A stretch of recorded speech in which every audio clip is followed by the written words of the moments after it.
Hi friends, good morning. Welcome to prepare exam study.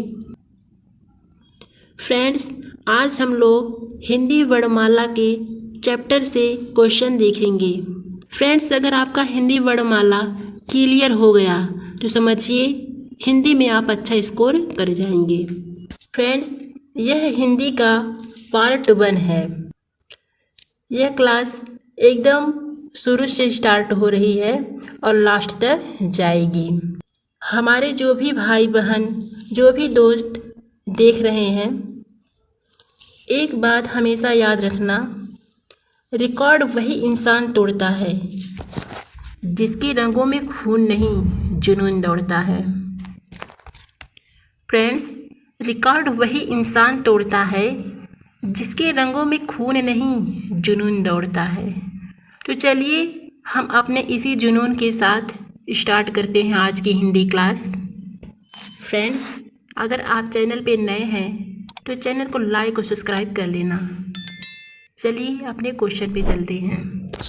हमारा chapter है हिंदी वर्णमाला। वर्णमाला किसे कहते हैं? वर्णों के व्यवस्थित समूह को वर्णमाला कहते हैं। फ्रेंड्स, क्वेश्चन में आएगा 4 ऑप्शन देखिए कि निम्न में से वर्णमाला कौन सा है। तो उसमें व्यवस्थित समूह ऑप्शन में होगा और आपको यही टिक करना होगा कि व्यवस्थित समूह को वर्णमाला कहते हैं। वर्णों के व्यवस्थित समूह को वर्णमाला कहते हैं। अब देख लेते हैं हिंदी वर्णमाला में कुल कितने वर्ण होते हैं।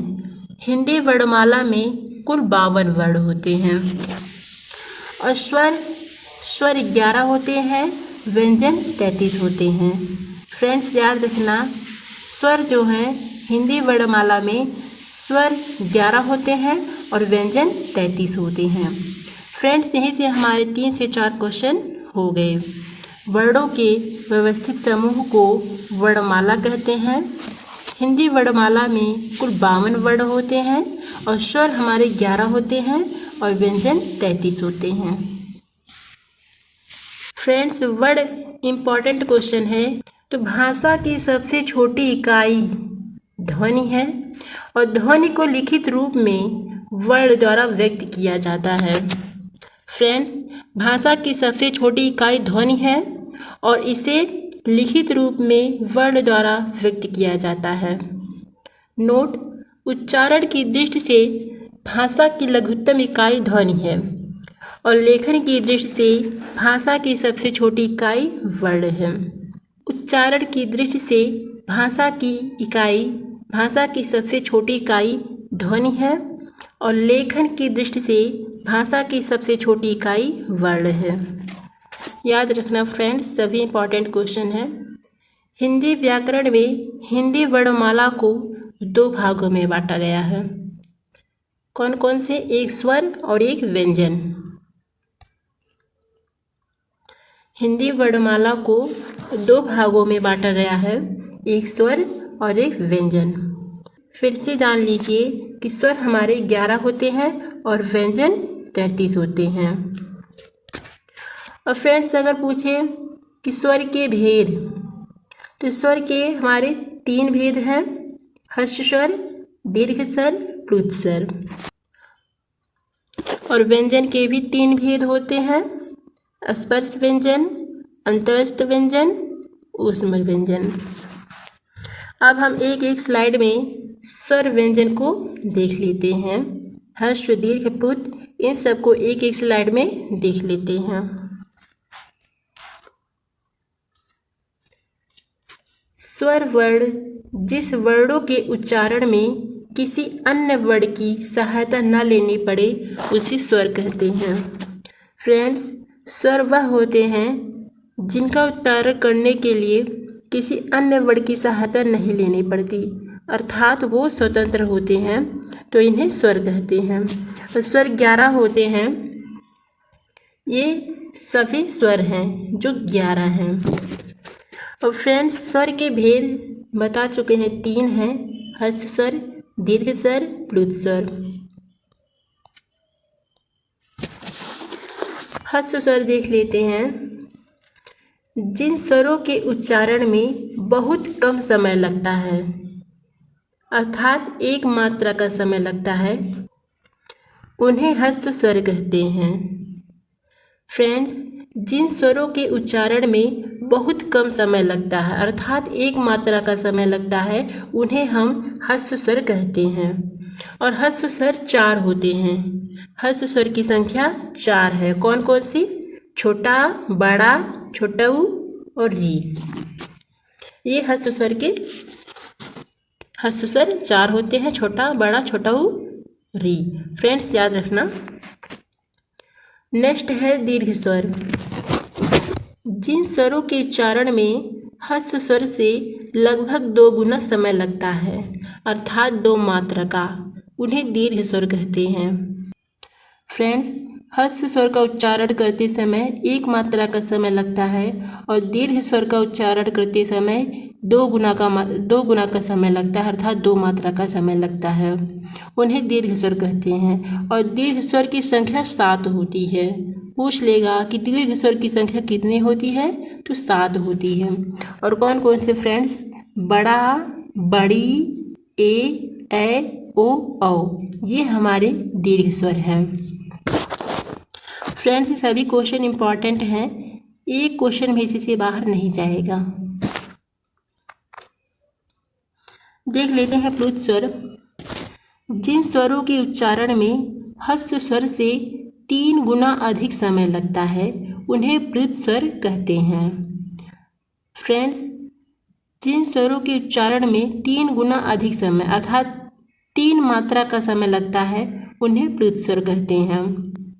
हस्व स्वर का उच्चारण करते समय एक मात्रा, दीर्घ स्वर का उच्चारण करते समय 2 मात्रा और प्लुत स्वर का उच्चारण करते समय 3 मात्रा का समय लगता है। जिस स्वर का उच्चारण प्लुत के रूप में किया जाता है, उसके आगे हिंदी की गिनती का अंक 3, ये 3 लिख रहे हैं ना, 3 लिखा जाता है। जैसे ओम, रोम, भैया आदि। जैसे हमारे पास कोई व्यक्ति बैठा है, जैसे रमेश नाम का व्यक्ति बैठा है, तो उसे हम जब बुलाएंगे तो हमारे मुख से आवाज़ थोड़ा कम निकलेगी। जैसे रमेश इधर आओ। अगर वही रमेश थोड़ा दूरी पे रहेगा तो हम उसे कैसे बुलाएंगे? थोड़ा आवाज़ हमारी आवाज़ में थोड़ा खिंचाव होगा। जैसे हम कहेंगे रमेश इधर आओ, थोड़ा खिंचाव हो रहा है ना, तो बीच में जो 3 मात्रा का संकेत है वही हमारा प्लुत स्वर है। जैसे राम को हम बुला रहे हैं, नज़दीक बैठा है तो सीधे से राम बोल देंगे। अगर वह दूर बैठा है तो हम बोलेंगे तो थोड़ा हमारे आवाज़ में खिंचाव होगा और हम कहेंगे राम, ऐसे बोलेंगे ना राम, तो ये जो 3 मात्रा का संकेत है यहाँ बीच में लग जाएगा। इसी को प्लुत स्वर कहते हैं। आशा करते हैं कि आप समझ गए होंगे। फ्रेंड्स, हम स्वर के भेद देख लिए, हस्व स्वर, दीर्घ स्वर, प्लुत स्वर। अब व्यंजन के भेद देखेंगे। जिन वर्णों का उच्चारण स्वरों की सहायता से किया जाता है तथा हवा कंठ से निकलकर मुंह में रुक कर आए, उन्हें व्यंजन कहते हैं। जिन वर्णों का उच्चारण स्वरों की सहायता से किया जाए तथा हवा जो है कंठ से निकलकर मुख में रुक कर अर्थात टकरा कर बाहर आए, तो उन्हें व्यंजन कहते हैं। और फ्रेंड्स, व्यंजन जो हैं स्वरों की सहायता से बोले जाते हैं। याद रखना फ्रेंड्स, व्यंजन जो हैं स्वरों की सहायता से बोले जाते हैं। और हिंदी में मूल व्यंजन कितने हैं? 33 हैं। फ्रेंड्स, क्वेश्चन में आएगा कि व्यंजन कितने हैं, तो ऑप्शन लगाना 33। व्यंजन 33 हैं। व्यंजन के भेद: स्पर्श व्यंजन, अंतस्थ व्यंजन, ऊष्म व्यंजन। अब हम व्यंजन के भेद एक एक स्लाइड में देख लेते हैं। फ्रेंड्स, लाइक और सब्सक्राइब कर लेना वीडियो पसंद आ रहा है तो। जिन व्यंजनों का, फ्रेंड्स हम स्पर्श व्यंजन पढ़ेंगे अब। जिन व्यंजनों का उच्चारण करते समय हवा कंठ, तालु, मूर्धा, दंत या ओठ को स्पर्श करके मुख से बाहर आती है उन्हें स्पर्श व्यंजन कहते हैं। फ्रेंड्स, स्पर्श व्यंजन उन्हें कहते हैं जिनका उच्चारण करते समय हवा जो है हमारे कंठ से, तालु से, मूर्धा से, दंत से और होठ से स्पर्श करते हुए बाहर आती है उन्हें स्पर्श व्यंजन कहते हैं। और फ्रेंड्स, स्पर्श व्यंजन होते कितने हैं? स्पर्श व्यंजन 25 होते हैं का से मा तक। स्पर्श व्यंजन 25 होते हैं का से मा तक। स्पर्श व्यंजन को 5 भागों में बांटा जा सकता है। स्पर्श व्यंजन को 5 भागों में बांटा जा सकता है। वो कैसे फ्रेंड्स, आइए देखते हैं। ये हमारे का से लेके मा तक स्पर्श व्यंजन है। फ्रेंड्स, ये का वर्ग है, चा वर्ग है, टा वर्ग, ता वर्ग, पा वर्ग। हर एक लाइन में 5-5 वर्ड हैं, 5-5 अक्षर हैं और 5 इस लाइन में, 5 इस लाइन में, 5-5 सभी लाइन में है जो 25 हो गए। यही हमारे स्पर्श व्यंजन हैं। अब फ्रेंड्स, अंतस्थ व्यंजन देख लेते हैं। जिन व्यंजनों का उच्चारण स्वरों और व्यंजनों के मध्य होता है उन्हें अंतस्थ व्यंजन कहते हैं। फ्रेंड्स, इम्पॉर्टेंट है, जिन व्यंजनों का उच्चारण स्वरों और व्यंजनों के मध्य होता है उन्हें अंतस्थ व्यंजन कहते हैं। और अंतस्थ व्यंजन होते कितने हैं? 4। अंतस्थ व्यंजन 4 होते हैं, य, र, ल, व। फ्रेंड्स, याद रखना, अंतस्थ व्यंजन 4 होते हैं, य, र, ल, व, और ये आपके हर एग्जाम में पूछे जाते हैं। अब फ्रेंड्स, उसमें व्यंजन देख लेते हैं।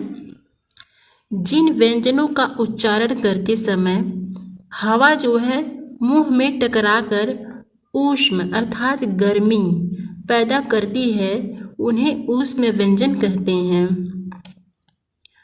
जिन व्यंजनों का उच्चारण करते समय हवा हमारे मुख से टकराकर ऊष्म अर्थात गर्मी पैदा करती है उन्हें ऊष्म व्यंजन कहते हैं। और ऊष्म व्यंजन की संख्या 4 होती है। ऊष्म व्यंजन की संख्या 4 होती है, बड़ा सा, खट्टी सा, छोटा सा, हा। ये ऊष्म व्यंजन है। नेक्स्ट फ्रेंड्स, जो हमारे 25 स्पर्श व्यंजन हैं उनका उच्चारण कहाँ कहाँ से होता है उन्हें देख लेते हैं। हर वर्ग में फ्रेंड्स 5-5 वर्ड आते हैं, आपको पता होगा, इसीलिए 5 वर्ग के 5-5 वर्ड मिल करके 25 वर्ड बने हैं। तो फ्रेंड्स, देख लेते हैं क वर्ग का उच्चारण स्थान कौन सा है। फ्रेंड्स, क वर्ग में क से लेके अंग तक आते हैं वर्ड और इनका उच्चारण कंठ है। क वर्ग क, ख, ग, घ, अंगा इतने सभी क वर्ग के अंतर्गत आते हैं और इनका उच्चारण स्थान कंठ है। च वर्ग के अंतर्गत कौन से वर्ड आते हैं?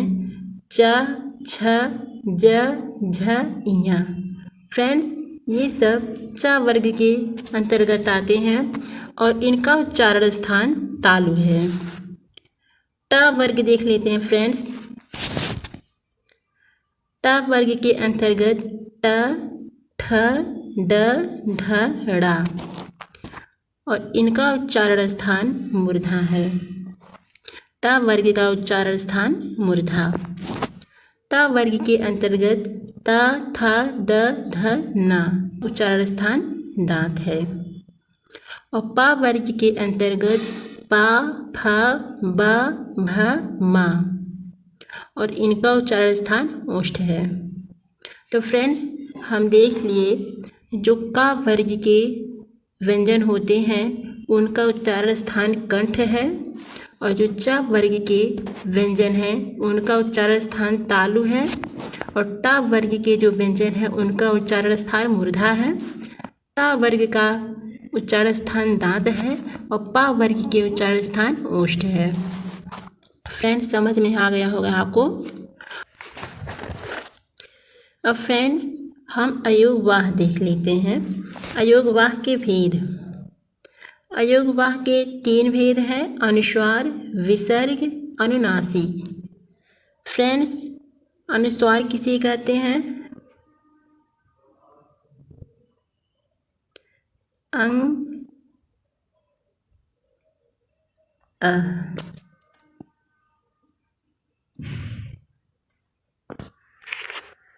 फ्रेंड्स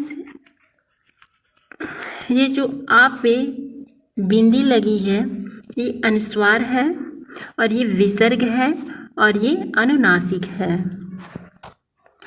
फ्रेंड्स समझ में आ गया होगा कि ये आप पे जो बिंदी लगी है अंक की ये अनुस्वार है और ये विसर्ग है और ये अनुनासिक है। अयोगवाह के भेद अनुस्वार, विसर्ग, अनुनासिक हैं। अब अनुस्वार देख लेते हैं। अनुस्वार का चिन्ह बिंदु होता है, जैसे हंस, अंश, कंस आदि। ये सब क्या है? अनुस्वार हैं। अनुस्वार का उच्चारण नाक से किया जाता है। अनुस्वार का उच्चारण नाक से किया जाता है। नंबर 2 विसर्ग देख लेते हैं।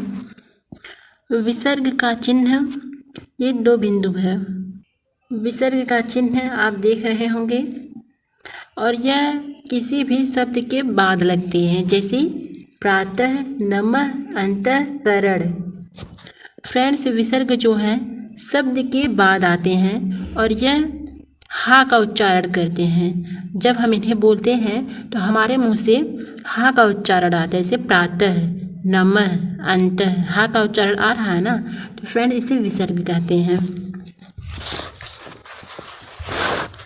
अनुनासिक देख लेते हैं। अनुनासिक का चिन्ह चंद्र बिंदु होता है। इसे चंद्र बिंदु भी कहते हैं, जैसे आँख, गांव, सांप आदि। फ्रेंड्स विसर्ग का चिन्ह ये 2 बिंदु का होता है, जो किसी भी शब्द के लास्ट में लगता है, और अनुनासिक जो है ये चंद्र बिंदु होते हैं, जैसे आँख, गांव, सांप इन सब में लगते हैं। फ्रेंड्स संयुक्त व्यंजन देख लेते हैं। 2 अलग अलग व्यंजनों के योग से बने व्यंजनों को संयुक्त व्यंजन कहते हैं। हिंदी वर्णमाला में कुल 4 संयुक्त व्यंजन हैं, और कौन कौन से हैं? छ, त्र, ज्ञ, री। अब फ्रेंड्स ये अलग अलग व्यंजनों के योग से बनते हैं।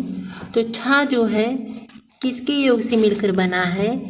का प्लस सा से।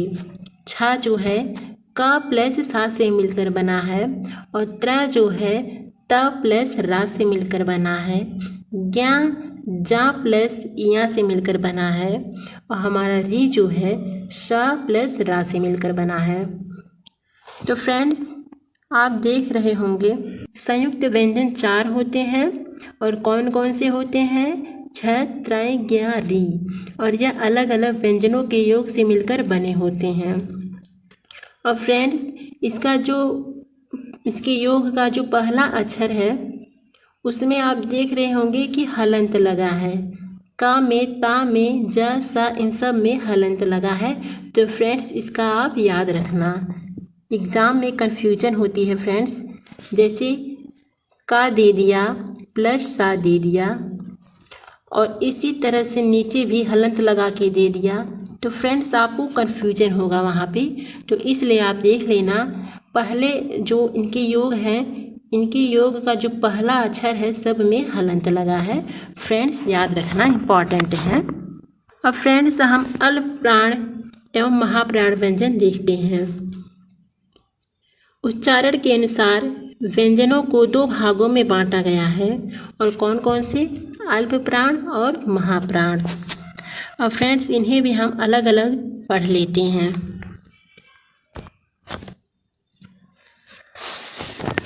फ्रेंड्स लाइक और सब्सक्राइब कर देना अगर वीडियो पसंद आ रहा है तो। और फ्रेंड्स पूरे तन और मन से लगे रहना अगर पसंद आ रहा है तो।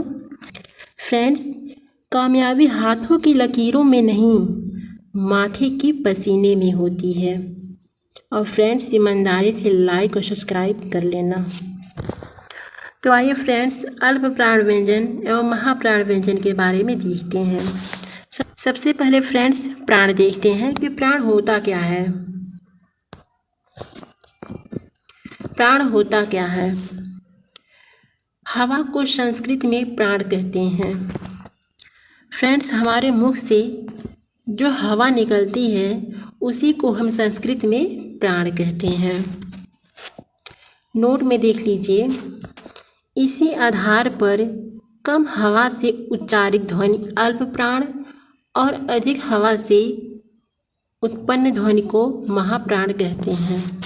फ्रेंड्स, जब हमारे मुख से कम आवाज़ निकलती है अर्थात कम ध्वनि निकलती है तो उसे अल्प प्राण कहते हैं, और यदि अधिक ध्वनि निकलती है तो उसे महाप्राण कहते हैं। अब आइए इन्हें अलग अलग देख लेते हैं। अल्प प्राण व्यंजन ऐसे व्यंजन जिनको बोलने में कम समय लगता है और बोलते समय मुख से कम वायु निकलती है, उन्हें अल्प प्राण व्यंजन कहते हैं। अर्थात फ्रेंड्स, जिन व्यंजन को बोलते समय हमारे मुख से कम वायु निकलती है अर्थात उनका उच्चारण करते समय मुख से कम वायु निकलती है, उन्हें अल्प प्राण व्यंजन कहते हैं और इनकी संख्या 20 होती है। फ्रेंड्स, इनकी संख्या 20 होती है और प्रत्येक वर्ग का पहला, तीसरा और पांचवा वर्ण अल्प प्राण होता है।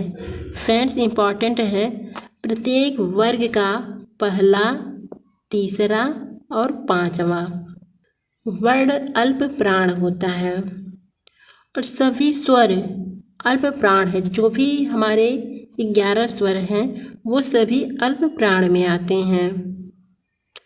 और फ्रेंड्स, ये जो पहला, तीसरा और पांचवा वर्ण अल्प प्राण में आते हैं, इनको आप कोड के रूप में याद रखना। 135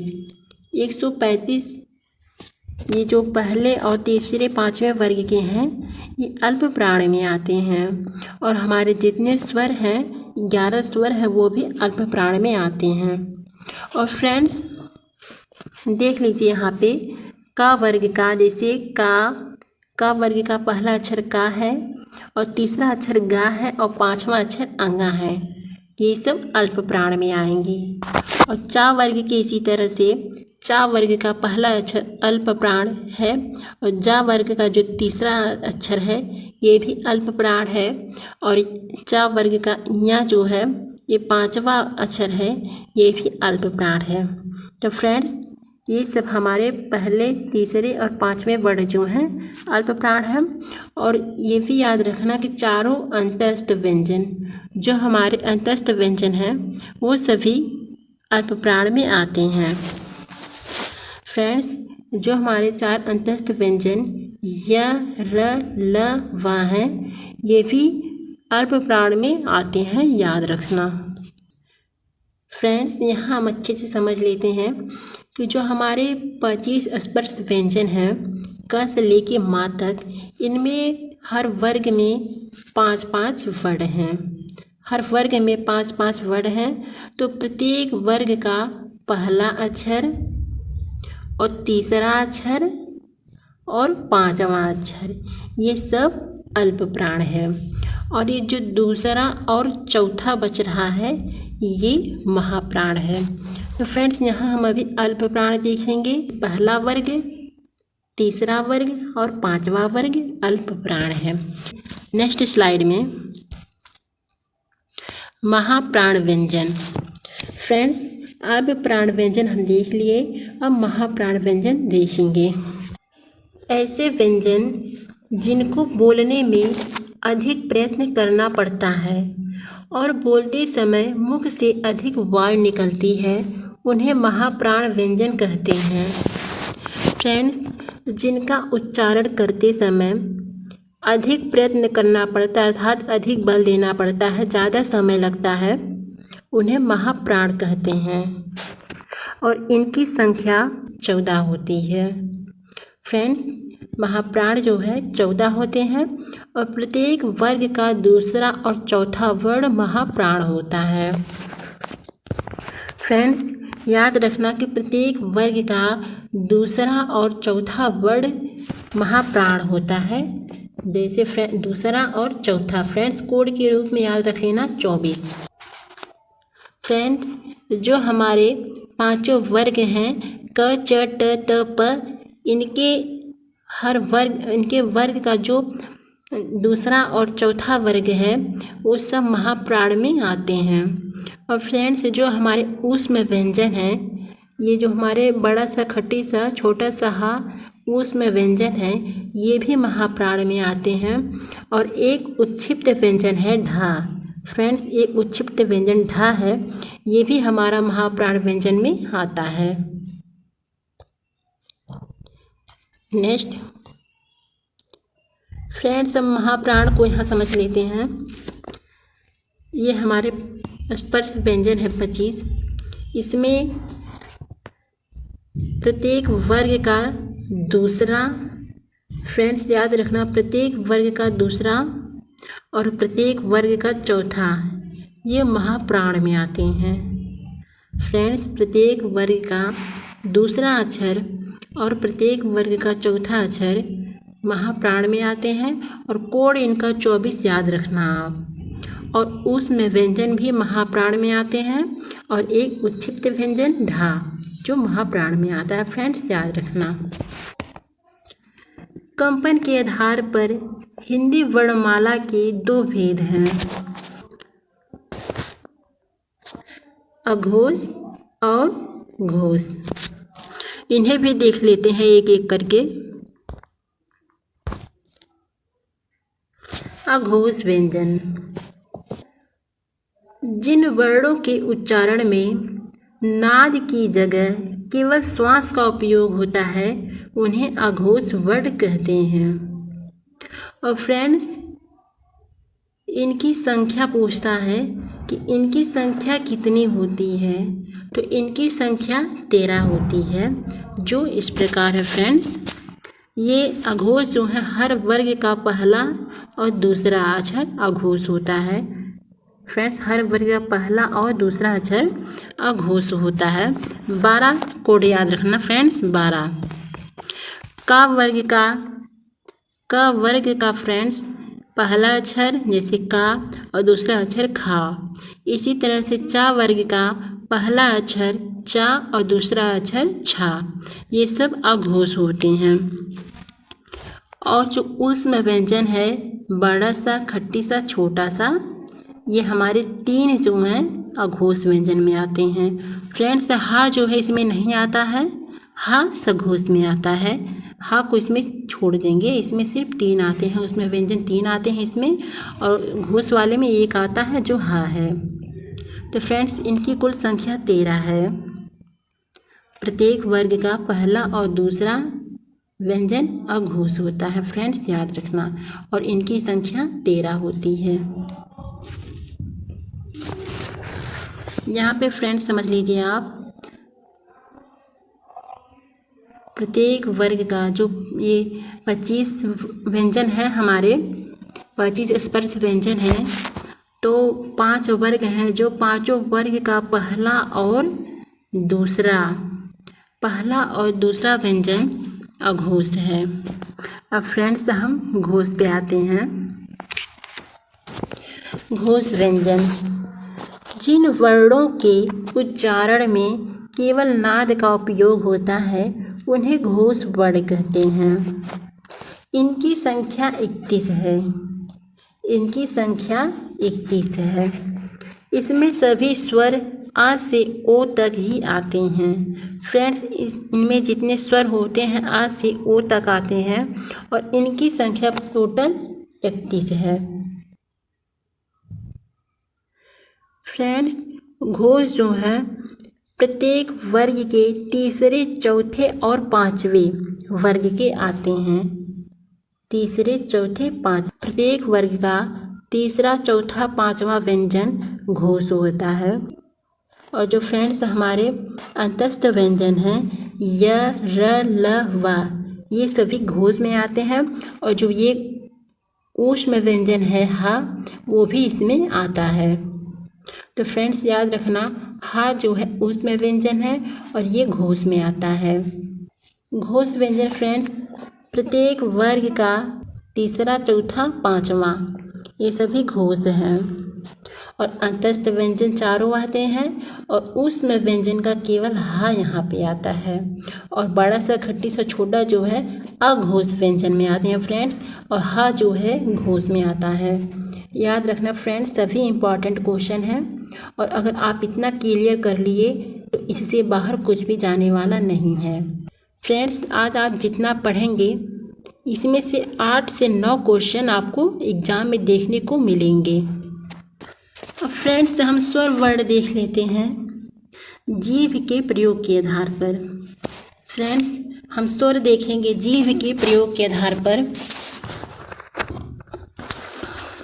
फ्रेंड्स जीभ के प्रयोग के आधार पर स्वर 3 होते हैं, अग्र स्वर, मध्य या केंद्रीय स्वर, पश्च स्वर।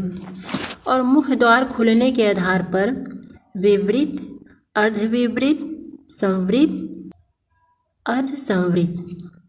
अब फ्रेंड्स इन्हें हम एक एक करके देख लेते हैं। अग्र स्वर, जिन स्वरों के उच्चारण में जीभ का आगे का हिस्सा उठता है अग्र स्वर कहलाते हैं। फ्रेंड्स जिन स्वरों के उच्चारण में जीभ का आगे का हिस्सा उठता है उन्हें हम अग्र स्वर कहते हैं और इनकी संख्या 4 होती है। और कौन कौन सी? छोटा ई, बड़ा ई, ए। इनकी संख्या फ्रेंड्स 4 होती है और यह जो है जीभ से बोले जाते हैं, जीभ के अग्र स्वर से बोले जाते हैं। मध्य या केंद्रीय स्वर देख लेते हैं फ्रेंड्स, जो मध्य से बोले जाते हैं अर्थात बीच से बोले जाते हैं। जिन स्वरों के उच्चारण में जीभ के बीच का हिस्सा उठता है फ्रेंड्स, जो हमारे जीभ का बीच का हिस्सा उठता है उसे मध्य या केंद्रीय स्वर कहते हैं। इनकी संख्या 1 है और वह आ है। फ्रेंड्स इम्पॉर्टेंट है, याद रखना, जिन स्वरों के उच्चारण में जीभ के बीच का हिस्सा उठता है उसे मध्य स्वर कहते हैं और इनकी संख्या केवल 1 है और वो है आ। फ्रेंड्स आ एक ऐसा व्यंजन है जिसका उच्चारण जीभ के मध्य से होता है। पश्च स्वर, जिन स्वरों के उच्चारण में जीभ के पीछे का हिस्सा उठता है उन्हें पश्च स्वर कहते हैं। इनकी संख्या 5 होती है। फ्रेंड्स इनकी संख्या 5 होती है। बड़ा, छोटा ऊ, बड़ा ऊ, ओ, आओ। इनकी संख्या 5 होती है फ्रेंड्स, याद रखना। और यह जीभ के पश्च स्वर द्वारा बोले जाते हैं, जीभ के पिछले स्वर से बोले जाते हैं। फ्रेंड्स अब हम मुख द्वार खुलने के आधार पर देख लेते हैं विवृत, अर्धविवृत, संवृत और अर्धसंवृत को। विवृत स्वर, जिन स्वरों के उच्चारण में मुख द्वार सबसे अधिक खुला होता है विवृत स्वर कहलाते हैं। फ्रेंड्स जिनका उच्चारण करते समय हमारा मुख द्वार जो है सबसे अधिक खुलता है, सबसे ज़्यादा खुलता है, उन्हें विवृत स्वर कहते हैं और इनकी संख्या भी 1 है। फ्रेंड्स इनकी संख्या 1 है और वह बड़ा आ है। इनकी संख्या 1 है और वह बड़ा आ है। और अर्धविवृत देख लेते हैं। जिन स्वरों के उच्चारण में मुख द्वार विवृत के तुलना में कम खुला होता है अर्धविवृत कहलाते हैं। फ्रेंड्स जिन स्वरों के उच्चारण में मुख द्वार विवृत की तुलना में कम खुलता है उन्हें अर्धविवृत कहते हैं। इनकी संख्या 4 है, आ, ए, औ। फ्रेंड्स इनकी संख्या 4 है, आ, ए, औ। सभी इम्पॉर्टेंट क्वेश्चन है फ्रेंड्स, इतना आप कर लिए तो आप हिंदी में अच्छा स्कोर कर पाएंगे फ्रेंड्स। याद रखना। समृद्ध स्वर, जिन स्वरों के उच्चारण में मुख द्वार सबसे कम खुलता है उन्हें समृद्ध स्वर कहते हैं। इनकी संख्या 4 है, छोटा ई, बड़ा ई, छोटा ऊ और बड़ा ऊ। फ्रेंड्स, जिन स्वरों के उच्चारण में मुख द्वार सबसे कम खुलता है उन्हें समृद्ध स्वर कहते हैं। अब देख लेते हैं अर्धसमृद्ध। जिन स्वरों के उच्चारण में मुख द्वार समृद्ध की तुलना में अधिक खुलता है अर्धसमृद्ध कहलाते हैं। फ्रेंड्स, जिन स्वरों के उच्चारण में मुख द्वार समृद्ध की तुलना में अधिक खुलता है अर्थात सबसे ज़्यादा खुलता है उन्हें अर्धसमृद्ध कहते हैं और इनकी संख्या 2 है। फ्रेंड्स, इनकी संख्या 2 है, ए और ओ। फ्रेंड्स, याद रखना। फ्रेंड्स, अब हमारा हिंदी वर्णमाला से लगभग सारे क्वेश्चन कवर हो गए हैं, इससे बाहर एक भी क्वेश्चन नहीं जाएगा। और फ्रेंड्स, इससे रिलेटेड हम कुछ क्वेश्चन भी देख लेते हैं जिससे आपको थोड़ा आइडिया हो जाएगा कि किस टाइप के हमारे एग्जाम में क्वेश्चन बनते हैं। तो आइए फ्रेंड्स, कुछ क्वेश्चन देख लेते हैं हम। फ्रेंड्स, हमारे जो भी भाई बहन देख रहे हैं, अगर आपने अभी तक चैनल को सब्सक्राइब नहीं किया है तो आपसे विनम्र निवेदन है, ईमानदारी से चैनल को लाइक और सब्सक्राइब कर लीजिए।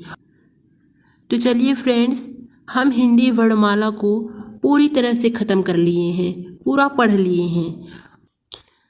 अब हम वर्णमाला से रिलेटेड कुछ क्वेश्चन कर लेते हैं कि किस टाइप के हमारे क्वेश्चन एग्जाम में बनते हैं।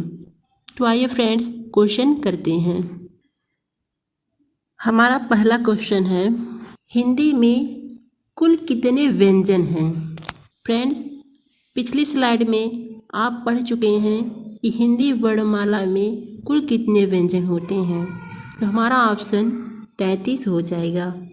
हिंदी वर्णमाला में कुल 33 व्यंजन होते हैं। स्पर्श वर्ण कितने होते हैं? कमेंट करिए कि स्पर्श वर्ण कितने होते हैं। स्पर्श वर्ण 25 होते हैं, पीछे आप पढ़ चुके हैं। हमारा नेक्स्ट क्वेश्चन है, जो व्यंजन 2 या 2 से अधिक व्यंजनों से मिलकर बनते हैं उन्हें कहते हैं व्यंजन समूह, व्यंजन गुच्छ, संयुक्त व्यंजन, वियुक्त व्यंजन। तो बताइए फ्रेंड्स, पीछे हम बता चुके हैं कि जो व्यंजन 2 या 2 से अधिक व्यंजनों से मिलकर बनते हैं उन्हें क्या कहते हैं? उन्हें संयुक्त व्यंजन कहते हैं। जो व्यंजन 2 या 2 से अधिक व्यंजनों से मिलकर बने होते हैं उन्हें संयुक्त व्यंजन कहते हैं। जैसे फ्रेंड्स, ये है हमारे संयुक्त व्यंजन जो 2 शब्दों से मिलकर बने होते हैं। जो 2 या 2 से अधिक शब्दों से मिलकर बने वो संयुक्त व्यंजन कहलाते हैं। और यह हमारा संयुक्त व्यंजन है जो 2 शब्दों से मिलकर बना है। फ्रेंड्स, इम्पॉर्टेंट है ये। 6 शब्द का और शा व्यंजन से मिलकर बना है। त्र जो है त और रा व्यंजन से मिलकर बना है। ज्ञा जो है ज प्लस या व्यंजन से मिलकर बना है। और री जो है शा प्लस रा से मिलकर बना है। तो फ्रेंड्स, ये हमारा संयुक्त व्यंजन हो गया। आशा करते हैं फ्रेंड्स आपको समझ आ गया होगा। जिन वर्णों का उच्चारण बिना किसी अवरोध के तथा बिना किसी दूसरे वर्ण की सहायता से होता है उन्हें क्या कहते हैं? फ्रेंड्स, ऐसे वर्ण जिन्हें बोलने के लिए किसी अन्य वर्ण की सहायता नहीं ली जाती है और वो बिना अवरोध के बोले जाते हैं, तो इन्हें क्या कहते हैं फ्रेंड्स?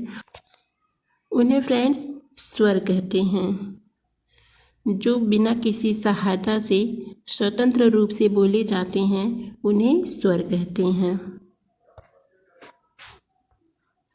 छ कैसा व्यंजन है? छ जो है कैसा व्यंजन है? फ्रेंड्स, अभी बताए हैं कि छ त्र ज्ञा ये सब संयुक्त व्यंजन है। तो हमारा ऑप्शन चला जाएगा संयुक्त व्यंजन। छा जो है संयुक्त व्यंजन है। भाषा की सबसे छोटी इकाई होती है। फ्रेंड्स, भाषा की सबसे छोटी इकाई होती है वर्ण। लिखित रूप से पूछे तो भाषा की सबसे छोटी इकाई वर्ण होती है। उच्चारण की दृष्टि से भाषा की सबसे छोटी इकाई ध्वनि होती है और लेखन की दृष्टि से वर्ण होती है। वर्णमाला कहते हैं शब्द समूह को, वर्णों के संकलन को, शब्द गणना को या वर्णों के व्यवस्थित समूह को। तो फ्रेंड्स, वर्णमाला वर्णों के व्यवस्थित समूह को कहते हैं। फ्रेंड्स, अगर वीडियो पसंद आई है तो लाइक और सब्सक्राइब कर देना और नोटिफिकेशन बेल भी दबा देना, ताकि नेक्स्ट वीडियो जब भी अपलोड हो तो उसका नोटिफिकेशन सबसे पहले आपको मिले।